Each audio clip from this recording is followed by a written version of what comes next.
Nós vamos falar agora sobre temperatura corporal. A temperatura corporal é um sinal vital que precisa ser monitorado. Quando a gente fala sobre temperatura corporal, a gente está se referindo à temperatura muito alta ou muito baixa. A temperatura muito alta, ou acima do que é considerado normal, chama-se febre. E a temperatura abaixo do que é considerado normal chama-se hipotermia. E o que é normal? Normal é qualquer temperatura que esteja entre 36 e 37 graus. Se a temperatura da vítima deu entre 36 e 37, isso é considerado normal. Acima de 37, chama-se febre. Abaixo de 36, chama-se hipotermia. Febre todo mundo conhece, já ouviu falar, um termo muito comum, muito usual. Hipotermia já não é tão comum, já não é tão usual. Eu só chamo a atenção pelo seguinte: termia. Termia, o finalzinho da palavra. Vem de térmico, ou temperatura. E esse prefixo hipo significa baixo, menor, inferior. Então, essa é a junção de um termo com um prefixo, ou de duas palavras, ou formando uma palavra. Hipo, de baixo, termia, temperatura. Então, abaixo de 36, o nome dado é hipotermia. Vamos aos procedimentos. Em caso de febre, que é temperatura acima dos 37 graus, você deve desagasalhar a vítima. Veja, desagasalhe a vítima. Desagasalhar é o contrário de agasalhar. Uma vítima com febre, qual é o problema dela? Excesso de temperatura. Excesso de temperatura. Se você agasalha a vítima, você não estará contribuindo de nenhuma forma para que a temperatura dela volte ao normal. Claro que a vítima com febre, ela vai ter a sensação de frio, porque o corpo dela está muito quente, acima da temperatura normal do ambiente, e ela vai ter a sensação de frio. Mas não é correto, não é adequado que você agasalhe a vítima para satisfazer a vontade dela. O ideal é que você desagasalhe a vítima. Se possível, dê banho de imersão na temperatura corporal. Banho de imersão na temperatura corporal. Claro que lá na pista, na via, onde um acidente vem acontecer, você dificilmente vai ter como dar um banho na vítima. Você pode substituir esse banho por compressas frias que serão aplicadas na testa, axilas, pescoço da vítima, contribuindo para que a temperatura dela baixe. Quando eu disse banho de imersão na temperatura corporal, por quê? Porque é muito comum em casa a gente usar o procedimento de banho frio. Dá um banho frio que a temperatura abaixa. Sim, abaixa, mas abaixa de forma brusca. E isso é arriscado. Não é adequado, pelo menos para o socorrista leigo. Um profissional certamente não teria problema em utilizar essa técnica, mas você, socorrista, não vai dar banho frio na vítima. Não é adequado fazer uso de banho muito frio ou muito quente. O correto é banho na temperatura corporal. Claro, nenhuma medicação deve ser aplicada à vítima ou oferecida à vítima. Mas em casa eu uso um antitérmico. Dou aí algumas doses de um antitérmico, algumas gotas de um antitérmico, uma dose d'água e resolve. Se na sua casa, com seu filho, seu irmão, um parente seu, você faz e dá certo, tudo bem, lá na sua casa. Agora, com a vítima, em hipótese alguma, você vai dar ou oferecer qualquer medicação. Quando a temperatura corporal está muito baixa, levando então o nome de hipotermia, a temperatura está abaixo dos 36. Os procedimentos são agasalhe a vítima. Agora nós vamos agasalhar a vítima. Manter a vítima aquecida. Em nenhuma hipótese, ofereça medicamentos ou bebida alcoólica. Já vi. Pode parecer inacreditável, mas eu já vi pessoas oferecerem dose de conhaque para uma pessoa ou uma vítima que esteja com hipotermia. Toma uma dose, um copo de conhaque, que a sua temperatura sobe. Claro, né, gente? Brincadeiras à parte, isso não é procedimento a ser adotado por um socorrista. E para finalizar esse assunto aqui da temperatura, só lembrando, já foi falado no início do nosso curso de primeiros socorros, a temperatura corporal é um sinal vital que não tem variação, não sofre variação no que diz respeito à idade da vítima. Por que eu digo isso? Porque a pulsação, a respiração, o ritmo de pulsação e respiração de uma vítima vai variar conforme a idade dela. Uma criança não tem o mesmo ritmo cardíaco que um adulto ou um idoso. Respiração da mesma forma. Agora a temperatura corporal não segue essa regra. A temperatura corporal vai ser a mesma. Variação entre 36 e 37 graus desde o dia que a pessoa nasceu até a sua terceira idade ou melhor idade, claro. Ainda nessa aula nós vamos falar sobre lesões na coluna. Por que as lesões na coluna são tão abordadas em treinamentos de primeiros socorros? Imaginem, a coluna, a espinha dorsal da pessoa, do ser humano, ela é composta de ossinhos sobrepostos. Se eu não me engano, 32 ossinhos ou 33, não tenho certeza, sobrepostos. Uma lesão óssea é um risco, representa um risco, mas ainda não está tudo perdido.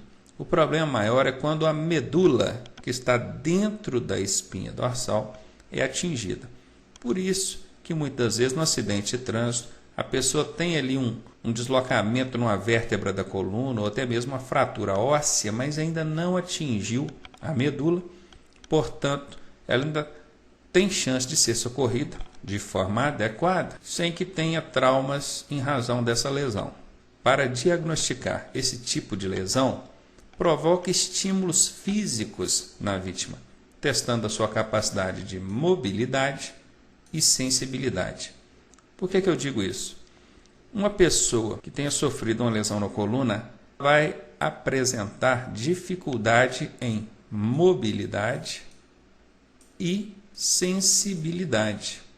Então você pode pedir para que a pessoa movimente os pés ou as mãos, ou mesmo provocar estímulos físicos, como beliscões, cutucar com a caneta na sola do pé ou na palma da mão, para ver se a pessoa tem sensibilidade. Pode acontecer da vítima perder a mobilidade e ou a sensibilidade nos pés ou membros inferiores, pernas, preservando a mobilidade e a sensibilidade dos membros superiores, que são braços. Por quê?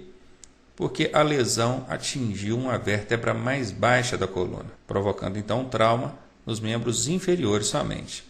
Agora, se a vítima apresenta dificuldade de mobilidade ou perda de sensibilidade nos membros inferiores e superiores, que são pernas e braços, certamente essa lesão atingiu uma vértebra mais alta na coluna. Região cervical, que é a do pescoço, ou dorsal, está logo abaixo da região do pescoço. Caso a suspeita se confirme, imobilize a região do pescoço, conforme mostrado aqui nas imagens, utilizando para isso um colar cervical. Já vi perguntar em prova, não foi nenhuma, nem duas, nem três vezes, para que serve um colar cervical? E dentre as alternativas tinha lá imobilizar a região do pescoço, imobilizar os pés, dificultar o movimento das pernas. Por incrível que pareça, tem gente que não sabe que um colar cervical é para imobilizar o pescoço. Eu costumo dizer o seguinte, para começar, colar é algo que você usa no pescoço. Cervical vem de coluna cervical, região do pescoço. Tem gente que marca na prova imobilizar os pés da vítima. Infelizmente, isso acontece. E, pelo menos com os meus alunos, eu pretendo fazer por onde que não aconteça. Vocês sejam bem informados que colar cervical é um dispositivo utilizado para imobilizar a região do pescoço. Ah, professor, mas eu não ando com um negócio desse dentro do carro, como é que eu vou fazer? Isso pode ser improvisado. Aliás, quase tudo que o socorrista usa é improvisado. Se você procurar em manuais ou na internet, você vai encontrar ali formas de improvisar. Não vou mostrar aqui para vocês agora, porque a gente está tendo uma videoaula, não tem como eu mostrar aqui na prática como é que funciona, mas facilmente você vai conseguir improvisar um colar cervical, resolvendo então o problema da vítima, pelo menos circunstancialmente. Ainda falando sobre lesões na coluna, se necessário transportar a vítima, utilize uma maca ou qualquer outro material que permita a imobilização total da vítima. Quando eu digo qualquer outro material, entra aí a questão da improvisação, conforme eu acabei de falar. Aqui nós temos um desenho de uma maca. Claro que se a gente tiver uma dessa em mãos na hora do atendimento à vítima, ótimo, né? Excelente, perfeito, é uma maca profissional apropriada para socorrer a vítima.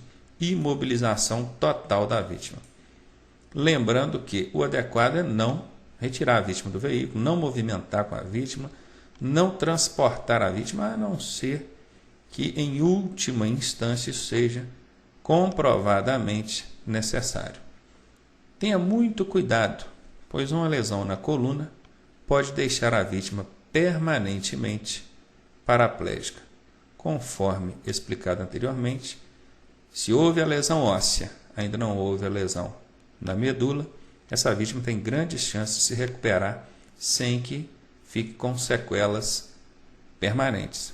Mas chega um socorrista despreparado, ou alguém que tenta se passar por socorrista, vamos dizer assim, um motorista despreparado, e faz um manuseio inadequado com essa vítima, ele pode acabar agravando o quadro dela e a consequência é cadeira de rodas, conforme mostrado aqui para vocês.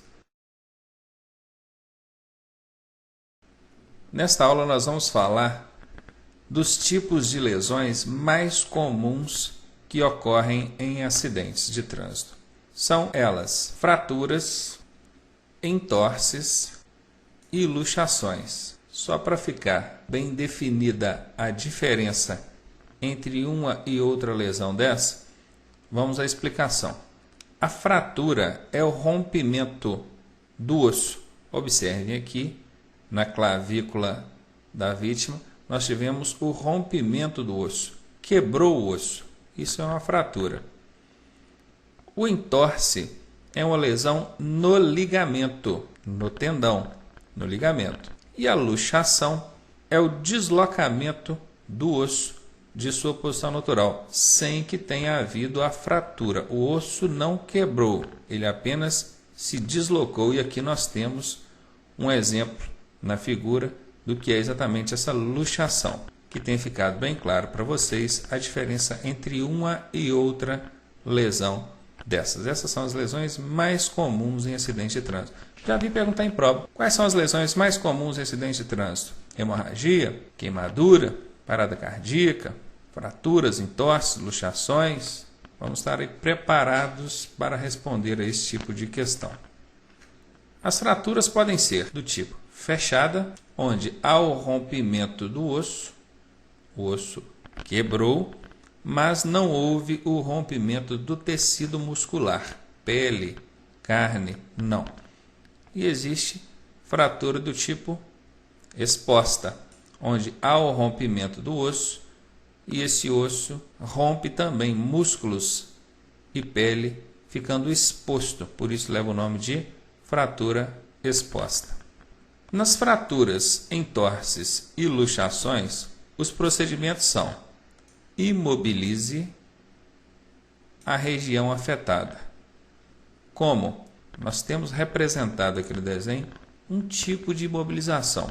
Essa vítima certamente teve uma fratura em seu membro superior, braço ou antebraço. O socorrista fez o quê? Pegou algum material rígido, pode ser um papelão, um jornal dobrado, uma ripa de madeira, colocou no membro fraturado e prendeu em pelo menos 4 pontos. Observem, prendeu aqui, aqui e aqui. O sugerido é que você prenda em 4 pontos, respeitando o seguinte: imagine que a lesão foi nesse local. Você vai prender abaixo da lesão e acima da lesão. E também na articulação, acima da lesão e na articulação abaixo da lesão. Pelo menos 4 pontos é o sugerido para que você possa prender essa imobilização. Aplique gelo para amenizar a dor e o inchaço. Nós temos aqui na figura representado para vocês a aplicação de gelo sobre a região do entorse ou luxação, ou até mesmo da fratura, com a finalidade de amenizar a dor e o inchaço. Eu já vi pessoas aplicando água ou compressa em água quente sobre esse tipo de lesão. O que vai acontecer? Vai inchar e vai aumentar a dor. Não é recomendável nada quente nesses tipos de lesões. Foi claro? É interessante também que você improvise uma tipóia ou um apoiador para o braço, caso seja uma lesão no membro superior, o braço. Dessa forma, utilize um pano dobrado em triângulo, passou aqui sobre o ombro e sob o braço da vítima, fez a dobra, por trás do pescoço você deu o nó, ficando assim improvisado uma tipóia para que a vítima possa apoiar o seu braço, ajudando, auxiliando na imobilização do membro fraturado. Em caso de fraturas expostas, onde há a exposição do osso em razão do rompimento de músculos e pele, os procedimentos são: faça um curativo sobre o ferimento, e proceda como nas fraturas fechadas.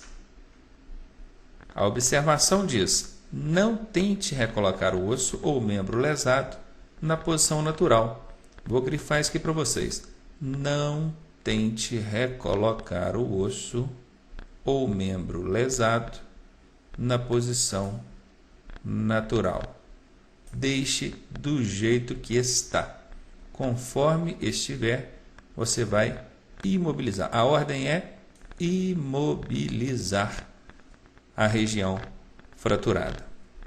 Foi claro nisso? Ótimo. Aqui nós já vamos falar sobre aplicação de bandagem. Não vou dizer que não tenha nada a ver com o que nós falamos agora há pouco. Nós falamos aí de lesões como fraturas, entorses, luxações. A bandagem ela pode ser utilizada com a finalidade de imobilizar uma região que tenha sofrido esse tipo de lesão. E está aqui para vocês representado na figura o que é a bandagem, que muita gente nem sabe, né? Às vezes na prova faz lá a referência a esse termo, ele nem sabe o que é bandagem. Bandagem é isso aqui. Tá? Muitas pessoas chamam de faixa, enfaixou, quer dizer, aplicou a bandagem. Ao aplicar a bandagem, devemos observar alguns procedimentos. Quais são? Primeiro, a região deve estar limpa e os músculos relaxados. Comece a enfaixar da extremidade para o centro, ou seja, da ponta para o centro. É o correto.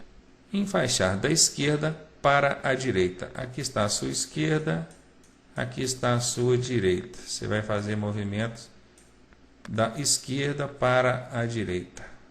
Tudo bem? Mudando de assunto novamente, nós vamos falar agora sobre amputação de membro. Na prova do Detran, tem uma questãozinha muito comum que diz o seguinte: um passageiro de um veículo ou um ocupante de um veículo, ao fechar a porta, teve o seu dedo amputado. Qual deve ser o procedimento do socorrista nesse caso? Questão super comum em prova. Tem caído direto. Tá aí, caso a vítima sofra amputação em um membro, faça.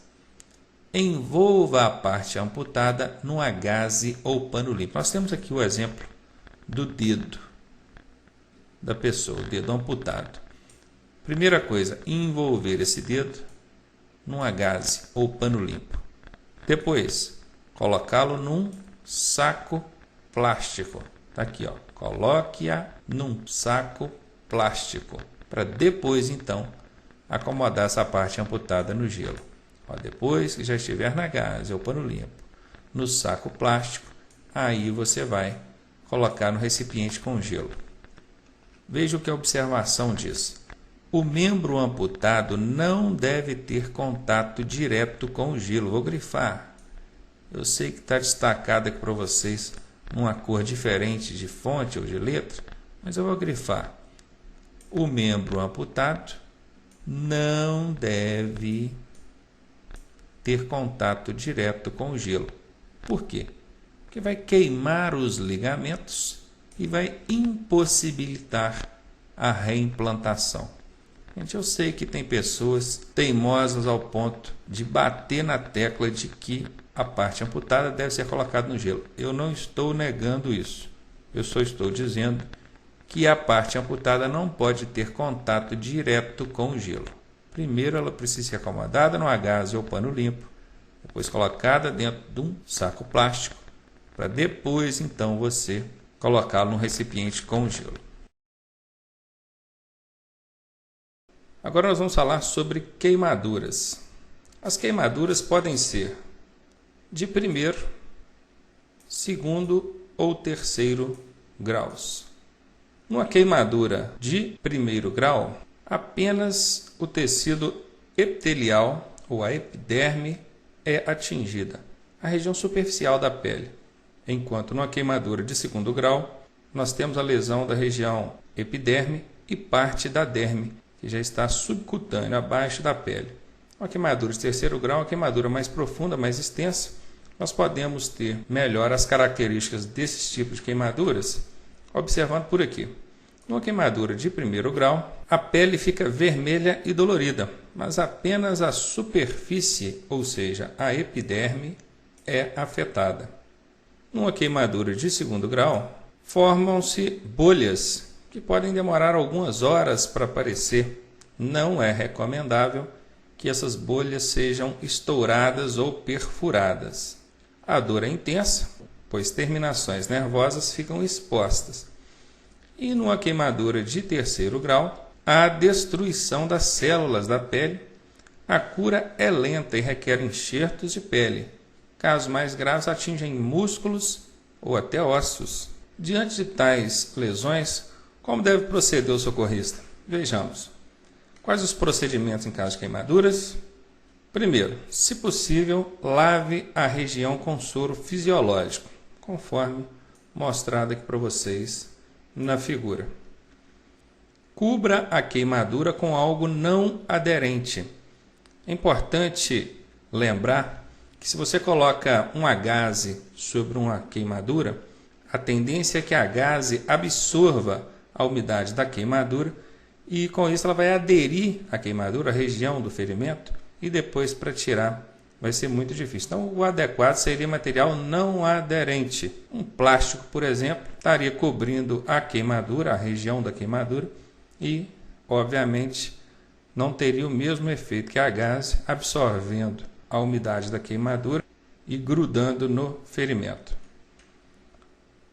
Uma terceira atitude ou ação do socorrista consiste em manter o ferimento sob a água para amenizar a dor, conforme mostrado aqui no desenho para vocês.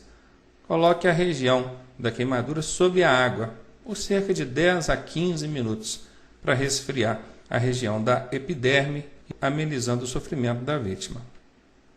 A observação diz que você não deve aplicar nenhum medicamento. Vou destacar aqui o não aplicar, destacar para vocês, nenhum medicamento. É muito comum em casa ou em situações domésticas a gente vê a pessoa passar pasta de dente, pomada e outras substâncias que certamente alguns de vocês já conhecem. Nenhuma dessas substâncias você vai utilizar em caso de socorro à vítima de queimadura envolvidas em acidentes de trânsito.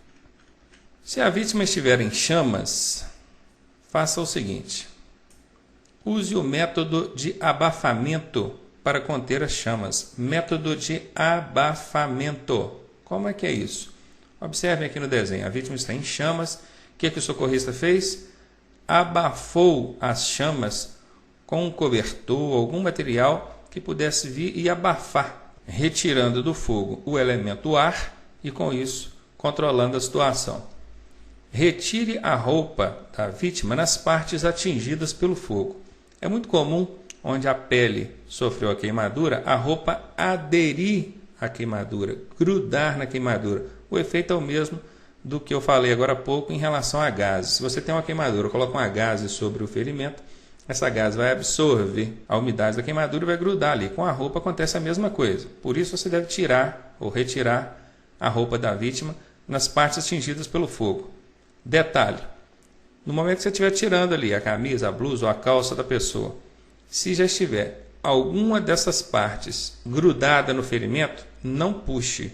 O ideal é recortar ao redor de onde está grudado e deixar aquela parte que já está aderida ali para os socorristas profissionais adotarem os procedimentos. Então, retirar a roupa nas partes atingidas pelo fogo. Retire materiais que possam apertar em caso de inchaço. Uma pessoa que sofre queimaduras, ela vai inchar. Mãos, pés, onde ocorreu a queimadura vai aparecer inchaço. E imagine essa pessoa com aliança, um anel, uma pulseira, um bracelete, depois que inchar, para tirar vai ficar praticamente impossível. Vão ter que recortar o objeto para poder conseguir tirar. Em prova, é comum eles trocarem a palavra inchaço por edema. Edema e inchaço são a mesma coisa, são palavras sinônimas. Tudo bem? A observação diz que não é correto que a vítima saia correndo com o corpo em chamas. Nesse primeiro desenho nós temos essa situação. A vítima em chamas, correndo, o que vai acontecer? Quanto mais você corre, mais ar, mais oxigênio você adiciona ao fogo.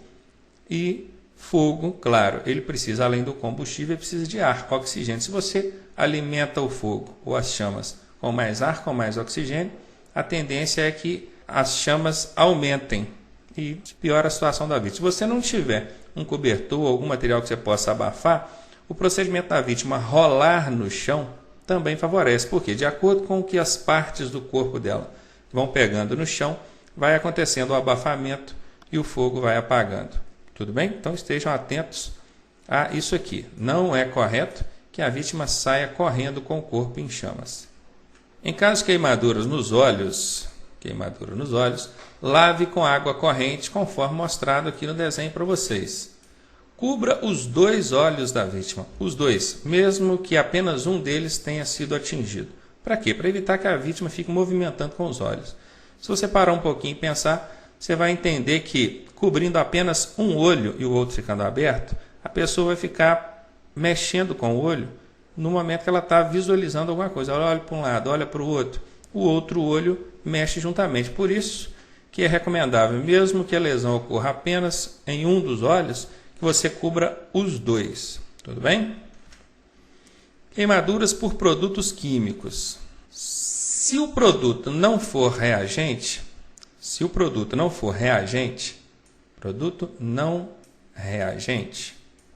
lave com água corrente para retirar o produto.